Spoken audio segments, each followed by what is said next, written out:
Welcome back to my channel, Quilter Chris. My name is Kristen and I'm really glad you're here.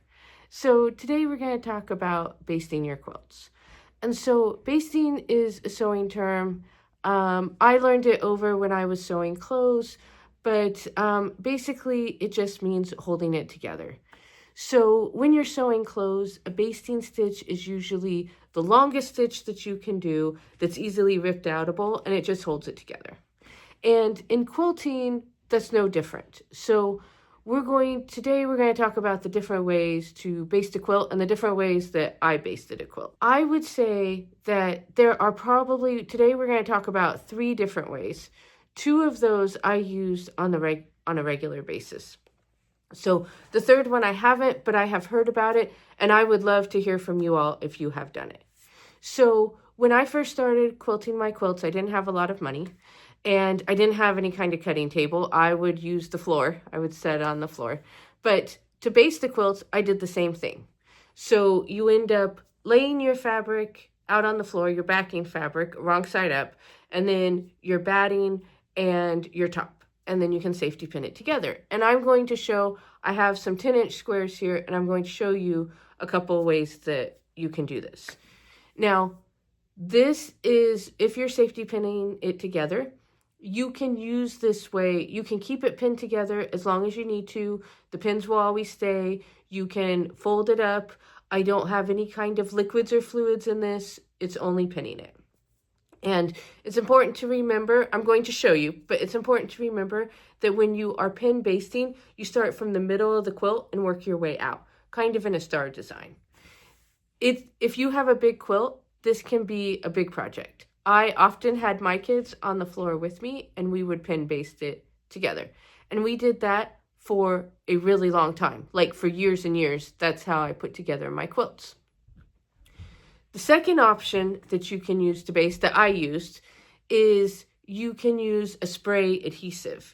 So this is a chemical, and I have a couple of different versions, and I will show you how we use these too. I have this one. I got it at Joann's. It just says it's by June Taylor. It's just a quilt basting spray. And I have this one. It's called Basting Adhesive. It's by Spray and Bond. If you ever use Heat and Bond, it's the same company. There's lots of different versions that you can use, whatever you use. If you use these, it should be in a well-ventilated area. And I would say, so technically the spray can stay on there, indefinitely. I have left quilts spray basted and haven't quilted them for a couple months, I'm sure. But I think ideally, you probably shouldn't leave it for more than a month, or the spray adhesive can come out. So I would use this one cautiously. If you have small children, if you don't necessarily have a place that can be well ventilated, if it's the winter and it's cold and you don't have your windows open, I would be careful. Having said that, I use this in all those occurrences. So you can also, what I would do is after I finish quilting my quilt, I would wash it right away because I didn't want this chemical to stay. So did I ever get sick from it? Not really. Sometimes it gave me a little bit of a headache, and then I knew I didn't have any windows open or anything. I didn't have my kids near it. Later on, when some of my older kids were teenagers, they would help me baste it. So those are the 2 main options that I used.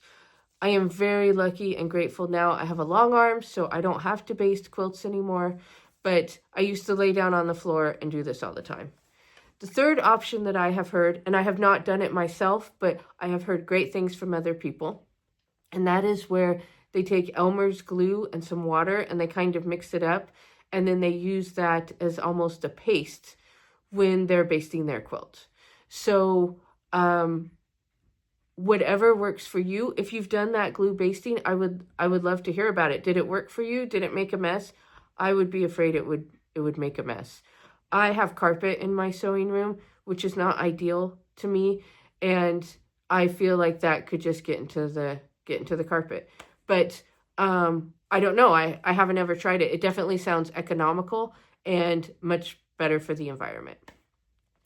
Anyway, let me go and show you these 2 ways that I often baste my quilt and give you some tips and tricks along the way. Okay, So the first way we're going to talk about how to baste is with pins. We're going to use these 10-inch squares and we're going to pretend like they are our quilt top. Okay? So this is my piece of scrap batting. And I'm just going to cut this here. Here's a tip if you weren't aware, because it took me a while to know this. You can iron your batting. You might want to have it a little bit of a lower temp, but you can iron it, and this gives you a nice smooth surface. So to do this pin basting, we're going to have our top and our bottom. However, we're just putting it here for example. So we have our top, our bottom, and our batting. And then we're going to need some safety pins. Now these safety pins, they're often called quilter pins. And you can, let me see if I can show you. They are slightly bent. So right here at the corner. That helps when you're pinning. Okay, so how this works. You take, this is going to be for this project our backing fabric. We have the right side and the wrong side. You're going to lay the right side down so the wrong side is up. Then you're going to take your piece of batting and we can cut this smaller. Let's cut this a little smaller.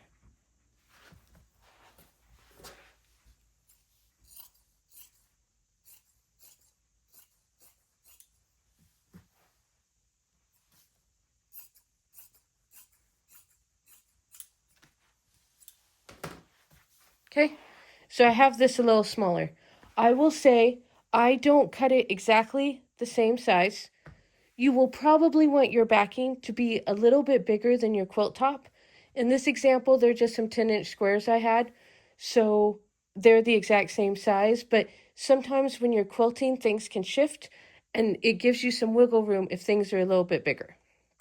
Okay, so we have our backing and our batting, okay? Now for our quilt sandwich, we need our top. And because this has a little geometric design, we're going to pretend this is our piece top.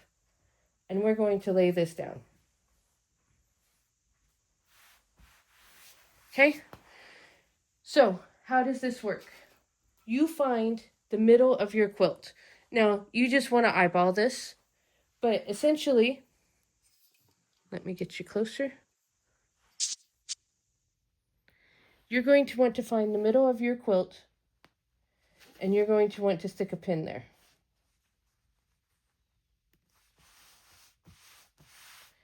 And you're going to want to feel, so even though your quilt's usually bigger, you're still going to want to feel underneath to make sure that you can feel the bottom of that pin. Otherwise, you will pin it to the carpet. If you have some kind of wood floor or laminate flooring, for this version, I feel like that's best. But if you don't, it'll still work. Sometimes it'll get hooked into the carpet, but you can easily unhook it. So then from here, you want to go out.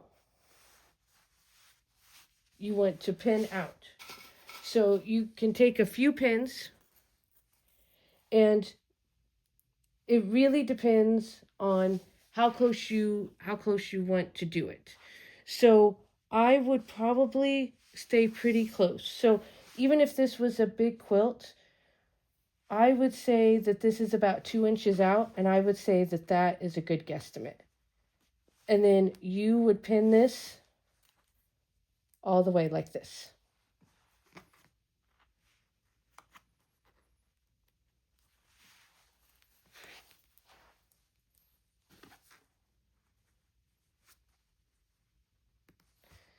Because the more you pin it, the less it wiggles.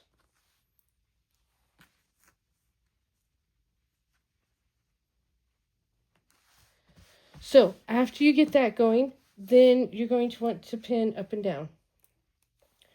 And you will probably want to do it the same way. And you'll see, I didn't go all the way through here because I was worried I was going to get my fabric underneath. So you will sometimes need to tuck your hand in underneath, but then you'll pin it going here. You will also want like a starburst design. So you will pin this going up and down like so. Okay? Then you'll want to do it at the diagonal too, all throughout your quilt.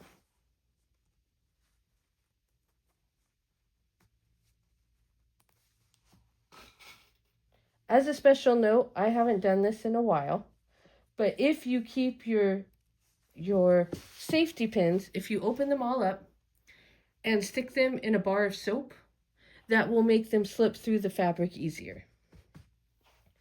So after you have your quilt basted, it will look something like this.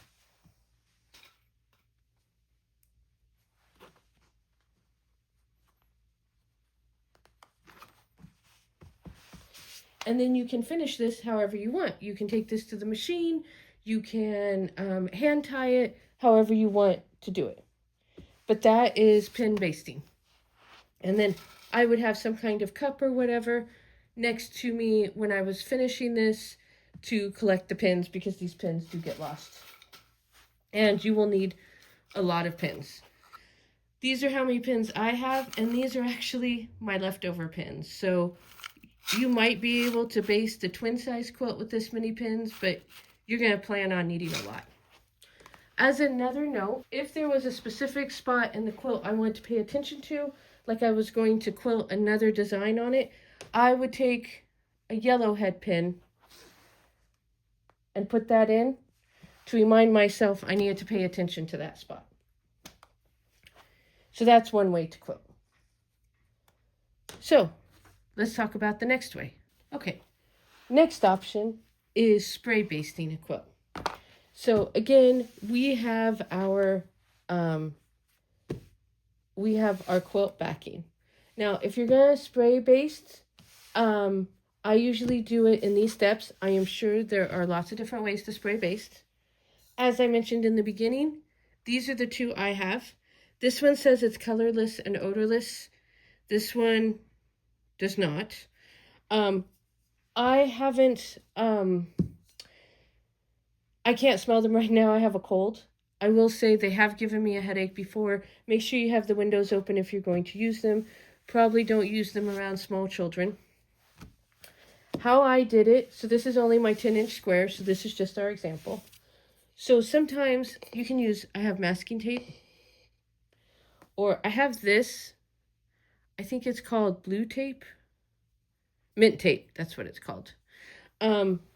This is like a really weak masking tape, and it feels just like paper that's a little sticky. And where you would use this is you can hold down your corners, which if you're on the floor, this is really helpful. And you could do this for pin basting too, but with pin basting, I often had to get my hand underneath. So, but whatever works for you. Move the iron out of the way. So you're going to want to make sure that your quilt back is ironed and nice and flat, and preferably on some type of hard floor, like a wood floor or a laminate. And then how we always did it was we did it, and by we I mean me and my teenagers. So we would lay this on the floor, and then we would spray half of it. So we would just eyeball the middle part and spray down like that. Now you can see some wet spots, but I really did spray the whole thing. Then you take your batting and you lay it down and you rub it on that half where you sprayed. Okay? So then that's really adhered. And then you pull back that half and it'll catch where your line is. And then you spray here and roll it back and flatten it. So then that's flat. Then you come back with your top and you do the same thing. You want to make sure they're lined up. You can lift this up. Sometimes we did it going the other way. So like move it this way, spray baste, roll it down, flatten it. As you can see, it's very sticky. Then you move this over,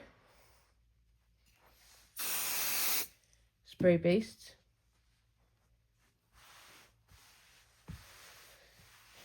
So, pros with this, it's much faster. That's probably the big pro is it's much faster. I would say the downside is it costs more money. You can probably baste 2 or 3 quilts with one of these cans. You can baste unlimited once you buy a package of safety pins. This probably will last a good month. The spray baste without it moving, but it after that it's questionable. The safety pins will last until you take them out. This, though, you don't run the risk. You're not going to hit a pin accidentally with your machine. That's probably a good plus. I haven't had any issues with it gumming up the machine, but I don't, your experience may vary. You may want to practice with that. So, as far as pin basting, the pros and cons with that, the pin basting, you're still doing it on the floor. You might spend more time on the floor pinning than you would spray basting. And spray basting sometimes takes more than one person. Otherwise, you're like running around the quilt bunches of times. So, those are the ways that I baste. I imagine with glue basting, it's going to be very similar to the spray baste, but you're kind of laying down that Elmer's glue. So, I hope this was helpful. If you got anything out of this, don't forget to like and subscribe. And as always, thank you for watching.